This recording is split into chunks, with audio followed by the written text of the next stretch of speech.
Discurso do método para bem conduzir a própria razão e procurar a verdade nas ciências. Quinta parte.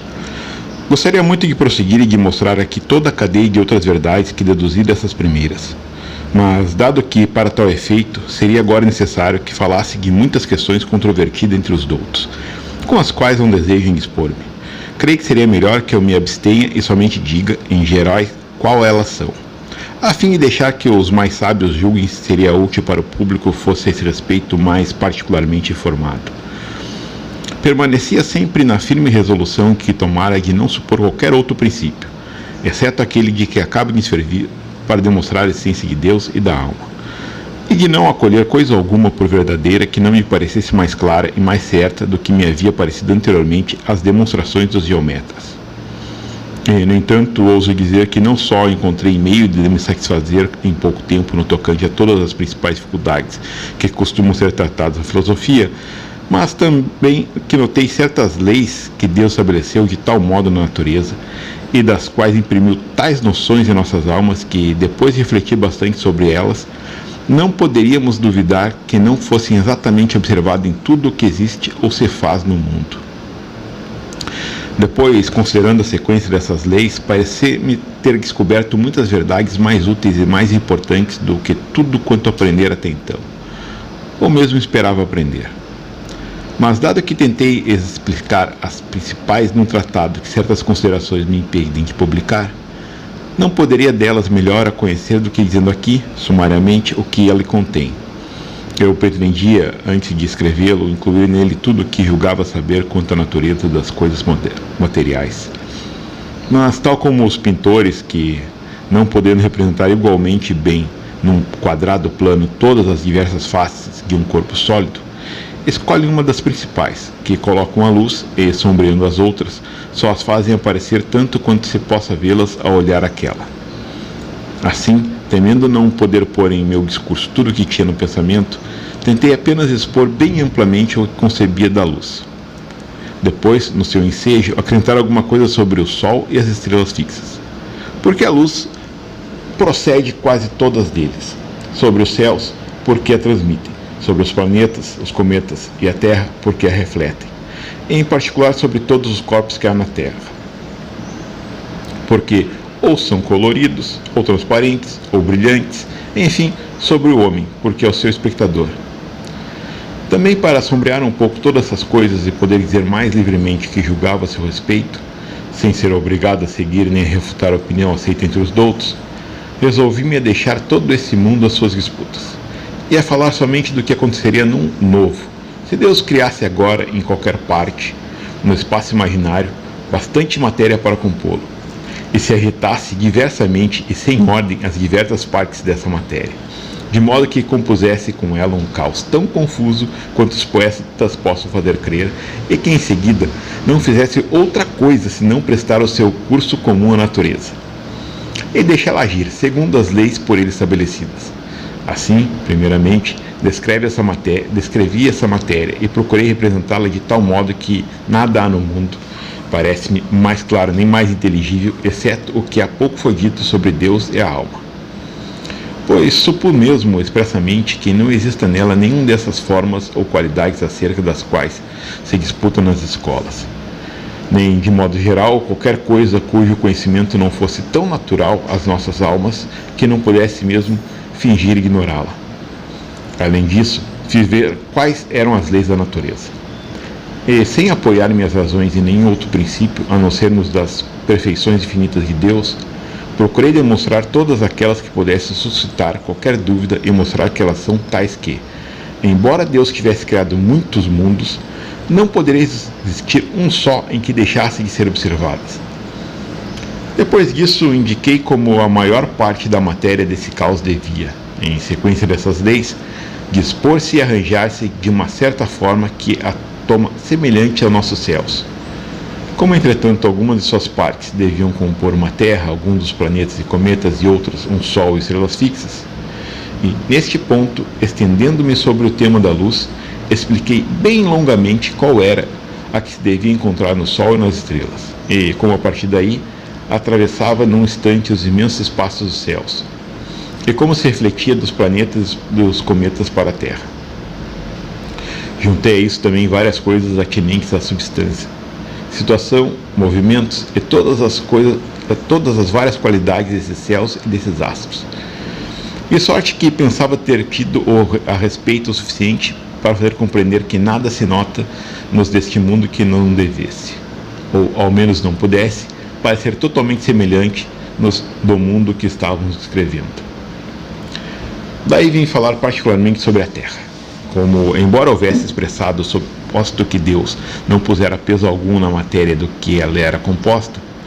todas as suas partes não deixavam de tender exatamente para o seu centro, como havendo água e ar à sua superfície,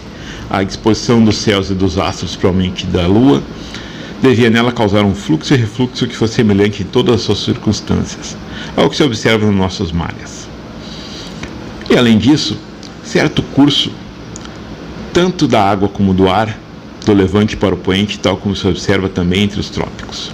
Como as montanhas, os mares, as fontes e os rios podiam naturalmente formar-se nela, e os metais aparecerem nas minas, e as plantas crescerem nos campos, e em geral todos os corpos denominados mistos ou compostos serem nela engendrados. E entre outras coisas, já que após os astros nada conheço no mundo a não ser o fogo que produz a luz, apliquei-me a explicar bem claramente o que pertencia à sua natureza, como ele se faz, como se nutre, como existe às vezes apenas calor sem luz e outras vezes luz sem calor, como pode introduzir diversas cores em diversos corpos e diversas outras qualidades, como funde uns e endurece outros, como pode consumir a quase todos ou converter em cinzas e em fumo, e enfim, como dessas cinzas, só pela violência em sua ação, firma o vidro. Pois, parecendo-me essa transmutação de cinza em vidro tão admirável como nenhuma outra que se produza na natureza. Deu-me particular prazer descrevê-la. Todavia, não desejava inferir de todas essas coisas que este mundo tivesse sido criado da forma como propunha. Pois é bem mais verossímil que desde o começo Deus o tenha tomado tal como deva ser. Que a ação pela qual ele agora, a qual o criou, de modo que, embora não lhe houvesse dado no começo outra forma senão a do caos, desde que, tendo estabelecido as leis da natureza, lhe tenha prestado o seu concurso, para ela agir assim como costuma pudesse crer, sem prejudicar o milagre da criação, que só por isso todas as coisas que são puramente materiais poderiam, com o tempo, tornar-se tais como as vemos no presente. De sua natureza bem mais fácil de se conceber enquanto as vemos nascer pouco a pouco dessa maneira, do que quando já as consideramos totalmente feitas. Na descrição dos corpos inanimados e das plantas passei a dos animais e particularmente a dos homens.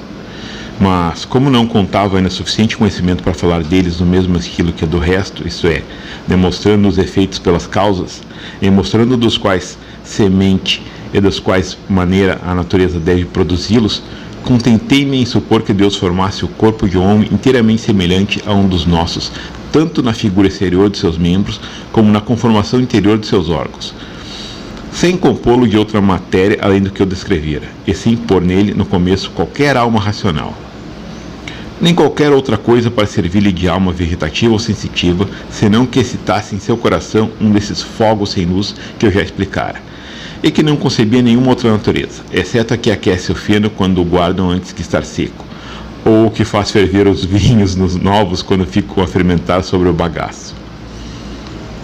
Pois, examinando as funções que, em virtude disso, podiam estar nesse corpo, encontrava exatamente todas as que podem estar em nós sem que o pensemos, nem que conseguinte que é a nossa alma, ou seja, essa parte distinta do corpo cuja natureza, como já foi dito mais acima, é apenas a de pensar. Para tal contribua, e que são todas as mesmas, e que permita dizer que os animais, sem razão, se nos assemelham, sem que eu possa achar que para isso qualquer dessas razões que, sendo dependentes do pensamento, são as únicas que nos pertencem enquanto homens, ao passo que achava a todas insequida. Ao supor que Deus criara uma alma racional e que juntara esse corpo de uma certa maneira que descrevi. Mas, a fim de que se possa ver que de modo eu tratava essa matéria, quero apresentar aqui a explicação do movimento do coração e das artérias, a qual, sendo o primeiro e o mais geral que se observa nos animais, permitirá julgar facilmente, a partir dele, o que se deva pensar de todos os outros. E para que se tenha menos dificuldade de entender o que vou dizer a esse respeito, gostaria que todos os que não são versados em anatomia se dessem ao trabalho, antes de ler isso, de mandar cortar diante deles o coração de um grande animal que possua pulmões, pois é em tudo semelhante ao do homem, e que peça para que eles mostrem as duas câmaras ou concavidade neles existentes. Primeiramente, a que está no lado direito, a que corresponde 2 tubos mais largos, a saber, a veia cava, que é a principal receptáculo de sangue e como que o tronco da árvore do qual todas as outras veias do corpo são ramos, e a veia arteriosa, que foi assim impropriamente designada por se tratar efetivamente de uma artéria, a qual, tomando sua origem no coração, se divide depois de sair dele em muitos ramos que vão espalhar-se por toda a parte dos pulmões. Depois, a que se está no lado esquerdo, a qual corresponde da mesma forma 2 tubos que são tanto ou mais largos que os precedentes, a saber, a artéria venosa, que também foi impropriamente designada porque não é outra coisa senão uma veia que vem dos pulmões, onde se divide em vários ramos, entrelaçados como os das veias arteriosas e com os desses condutos que se chamam gasnete, por onde entra o ar da respiração, e a grande artéria, que, saindo do coração, lança seus ramos por todo o corpo. Uma paradinha, Paulo. Gostaria também que lhe mostrassem cuidadosamente as 11 pequenas peles, que, como outras tantas pequenas portas, abrem e fecham as 4 aberturas que há nessas 2 concavidades, a saber, 3 à entrada da veia cava, onde se acham de tal modo dispostas que não podem de maneira alguma impedir que o sangue nela contido corra para a concavidade direita do coração, e todavia impede exatamente que possa dali sair. 3 à entrada da via arteriosa, que estão dispostas bem ao contrário, permitem realmente que o sangue que está nessa concavidade passar para os pulmões, mas não as que estão nos pulmões volte para lá. E assim, 2 outras à entrada da artéria venosa,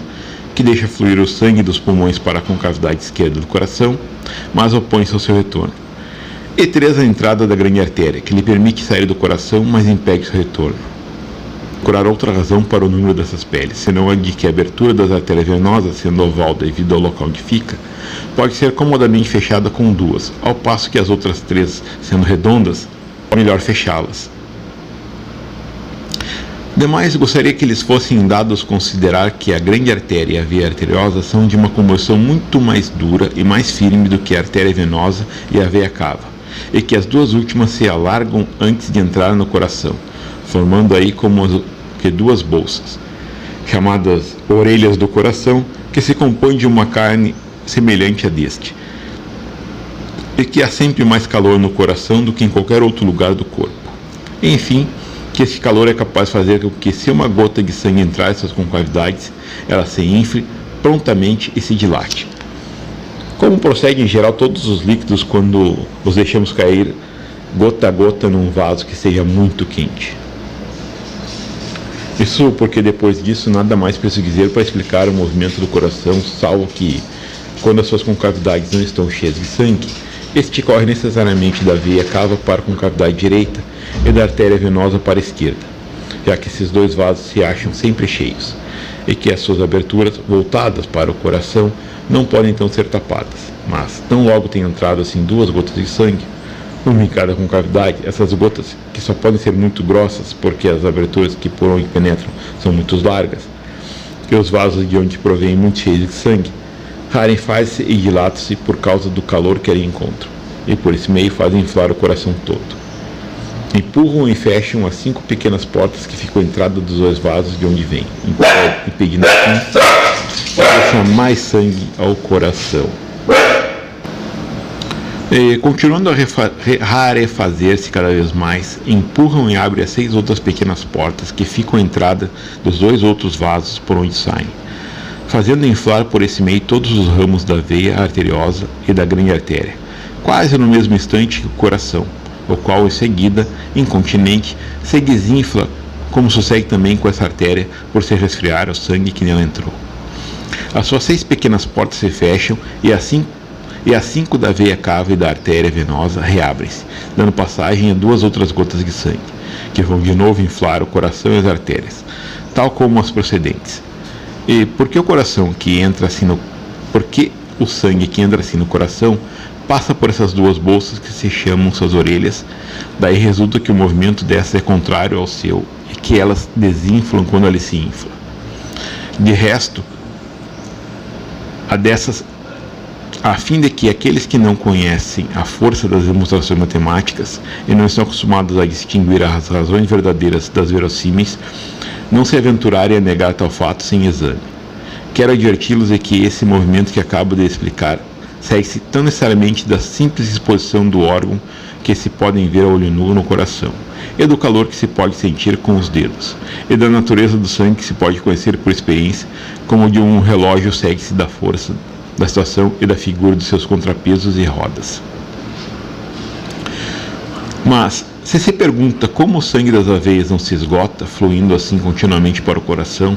e como as artérias não se enchem demais, já que tudo quanto passa pelo coração para ele se dirige, não necessito responder algo mais do que já foi escrito por um médico da Inglaterra, a quem é preciso dar o louvor de ter rompido o gelo neste ponto, e de ser o primeiro a ter ensinado a existência de muitas pequenas passagens nas extremidades das artérias, por onde o sangue que elas recebem no coração entra nos pequenos ramos das veias, de onde ele torna a dirigir-se para o coração, de sorte que o seu curso não é mais do que uma circulação perpétua. E isso ele prova muito bem pela experiência comum dos cirurgiões, que ligando o braço sem apertá-lo muito acima do local onde abrem a veia, fazem que o sangue saia dela com mais abundância do que não a houvessem ligado. E aconteceria exatamente o contrário se eles o ligassem abaixo, entre a mão e a abertura, ou entre se o ligassem muito fortemente em cima, pois é manifesto que o laço mediante apertado, podendo impedir que o sangue que já está no braço retorne ao coração pelas veias, não impede, no entanto, que para aí sempre flua novo sangue pelas artérias, porque essas se situam por baixo das veias, e porque sua pele, sendo mais dura, são menos fáceis de pressionar, e também porque o sangue procedente do coração tende com mais força a passar por elas para a mão do que a voltar daí para o coração pelas veias. E como esse sangue sai do braço pela abertura que existe numa das veias, deve-se necessariamente haver alguma passagem abaixo do laço, isso é, na direção da extremidade do braço, por onde possa vir das artérias. Ele prova, outro sim, muito bem, o que diz sobre o fluxo do sangue por certas pequenas peles, os quais se acham de tal modo expostos em diversos pontos ao longo das veias, que não lhe permite passar de modo do corpo para a extremidade, mas somente retornar das extremidades para o coração. E demais pela experiência que mostra que todo o sangue existente no corpo dele pode sair em muito pouco tempo por uma única artéria quando seccionada, ainda mesmo que ela fosse estreitamente ligada, muito perto do coração, a seccionada entre eles e a ligadura, de sorte que não houvesse motivo de imaginar que o sangue daí saísse proveniente de outro lugar.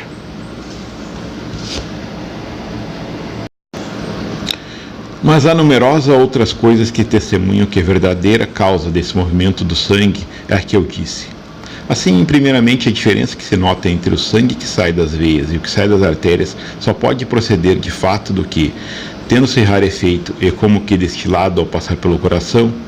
é mais sutil e mais vivo, e mais quente logo depois de sair dele, isto é, quando nas artérias, do que é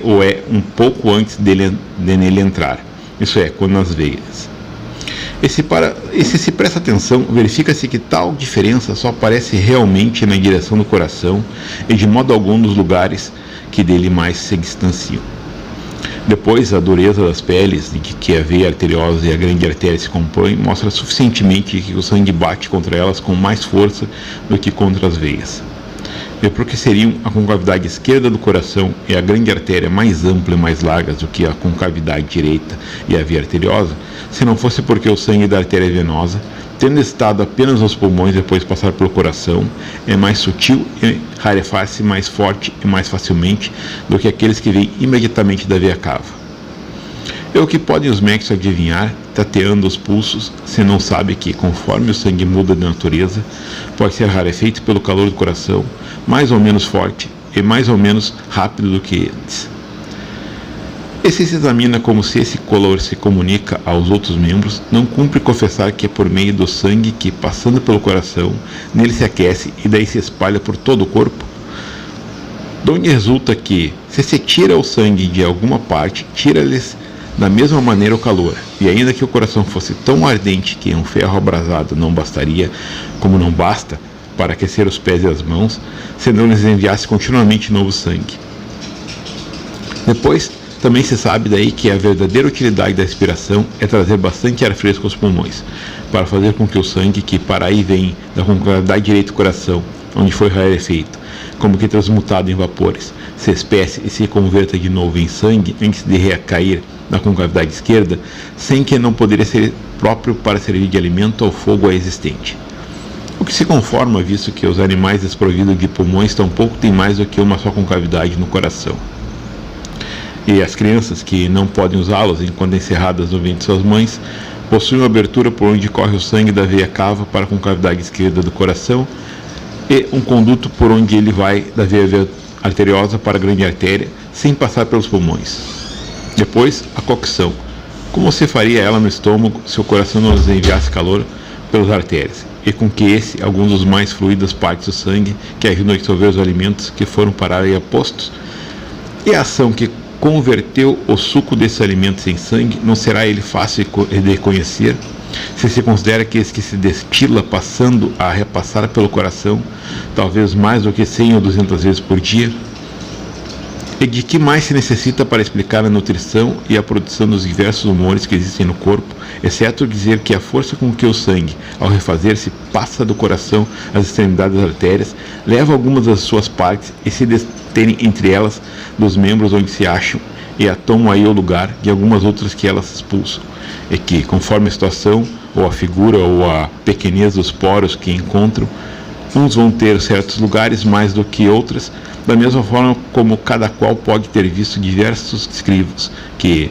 sendo diversamente perfurados, servem para separar diversos grãos uns dos outros.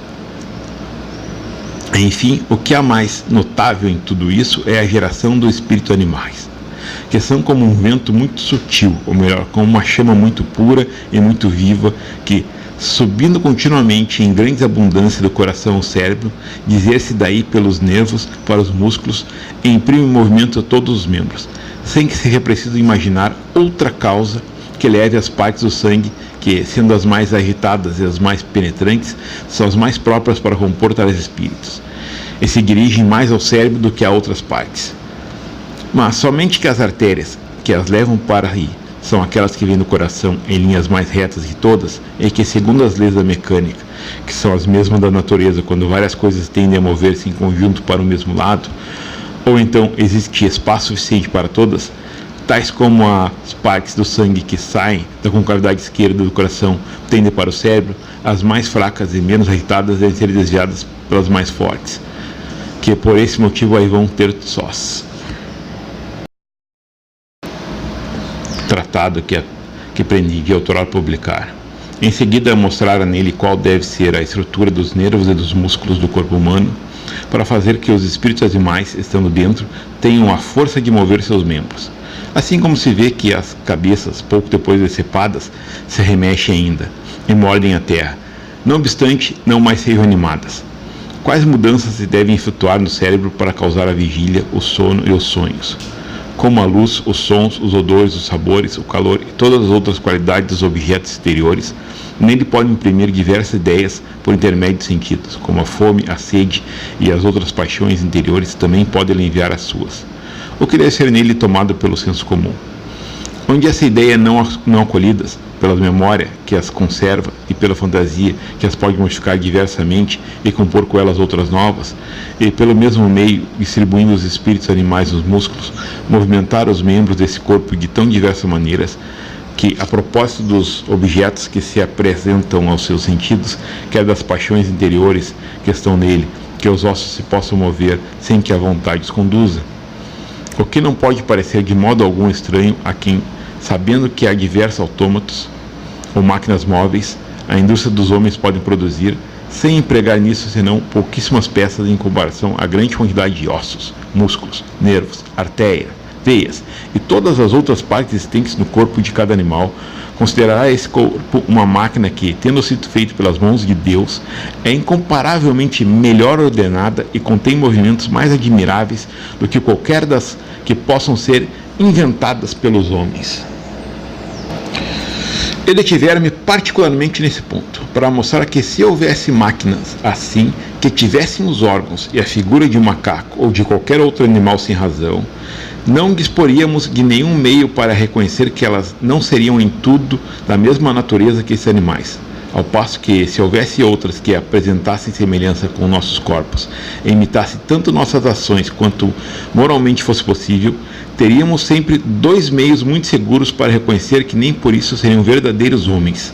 Desses, o primeiro é que nunca poderiam usar palavras, nem outros sinais, compondo-se como fazem para declarar aos outros os nossos pensamentos. Pois, pode-se muito bem conceber que uma máquina seja feita de tal modo que prefira palavras, e até que profira algumas a propósito das ações corporais que causem qualquer mudança em seus órgãos. Por exemplo, se a toca no ponto, que pergunte o que ele quer dizer, sem outro, que grite que lhes fazia mal. A coisa é semelhante, mas não que ela se arranje diversamente, para responder aos sentidos de tudo quanto se disser na sua presença, assim como podem fazer os homens mais embrutecidos. E o segundo é que, embora fizessem muitas coisas tão bem, ou talvez melhor do que qualquer de nós, falhariam infalivelmente em algumas outras, pelas quais se descobriria que não agem pelo conhecimento, mas somente pela disposição de seus órgãos. Pois, ao passo que a razão é um instrumento universal, que pode servir em todas as espécies de circunstâncias, tais órgãos necessitariam de alguma disposição particular para cada ação particular. Daí resulta que é moralmente impossível que numa máquina existam bastantes diversas para fazê-la agir em todas as ocorrências da vida, tal como a nossa razão nos faz agir. Ora, por esses dois meios pode-se também conhecer a diferença entre os tão estúpidos, sem excetuar mesmo os insanos, que não sejam capazes de arranjar em conjunto de palavras, e de compô-las num discurso pelo qual faça entender seus pensamentos, e que, ao contrário, não exista outro animal, por mais perfeito e felizmente engendrado que possa ser, que faça o mesmo. E isso não acontece porque lhes faltam órgãos, pois vemos que as pegas e os papagaios podem proferir palavras assim como nós, e todavia não podem falar como nós, isto é, testemunhando o que pensam, o que dizem, ao passo que os homens, que, tendo nascido surdos e mudos, são desprovidos dos órgãos que servem para os outros para falar, tanto ou mais que os animais, costumam inventar eles próprios alguns sinais, pelos quais se faz entender por quem, estando comumente entre eles, dispõe de lazer para aprender a sua língua. E isso não testemunha apenas que os animais possuem menos razão do que os homens, mas que não possuem nenhuma razão, pois vemos que é preciso muito pouco para saber falar. E posto que se nota a desigualdade entre os animais de uma mesma espécie, assim como entre os homens, e que uns são mais fáceis de adestrar que os outros, é incrível que um macaco ou um papagaio, que fosse os mais perfeitos em suas espécies, não igualassem nisso uma criança das mais estúpidas, ou pelo menos uma criança com o cérebro perturbado, se a sua alma não fosse de uma natureza inteiramente diferente da nossa. E não se deve confundir as palavras com movimentos naturais que testemunham a paixão ou podem ser imitados pelas máquinas, assim como pelos animais. Nem pensar, como alguns antigos, que os animais falam, embora não entendemos sua língua, pois, se fosse verdade, porquanto tem muitos órgãos correlatos aos nossos, poderiam fazer-se compreender tanto por nós como por seus semelhantes. E também coisa muito digna de nota, que embora existam muitos animais que demonstram mais indústria do que nós em algumas suas ações, vê-se todavia que não há demonstração nem um pouco em muitas outras, de modo que aquilo que fazem melhor do que nós não prova que tenham um espírito, pois, para esse critério, tê-lo-iam mais do que qualquer de nós e procederiam melhor em tudo, mas antes do que não tem o que é a natureza que atua neles, segundo a disposição de seus órgãos, assim como o relógio, que é composto apenas de rodas e molas, pode contar as horas e medir o tempo mais justamente do que nós, como toda a nossa prudência. Eu descrevera depois disso a alma racional e mostrara que ela não pode ser de modo algum tirada do poder da matéria, como as outras coisas de que falara, mas que deve expressamente ter sido, e como não basta que esteja alojado no corpo humano, assim como um piloto em seu navio, exceto talvez por mover seus membros, mas que é preciso que esteja junta e unida estritamente com ela para ter, além disso, sentimentos e apetites semelhantes aos nossos, e assim compor um verdadeiro homem. De resto, eu me alonguei um pouco aqui sobre o tema da alma porque é dos mais importantes, pois após o erro dos que negam Deus, que penso haver refutado, e suficientemente mais acima, não há outro que afaste mais o espírito fraco dos caminhos retos da virtude do que imaginar que a alma dos animais seja da mesma natureza que a nossa, e que, por conseguinte, nada temos a temer, nem a esperar, depois dessa vida, não mais do que as moscas e as formigas, ao passo que, sabendo-se o quanto diferem, compreende-se muito mais as razões que provam que a nossa é de uma natureza inteiramente independente do corpo, e por conseguinte, que não está de modo algum sujeita a morrer com ele. Depois, como não se vê outras causas que as desfrutam, somos naturalmente levados a julgar por isso que ela é imortal.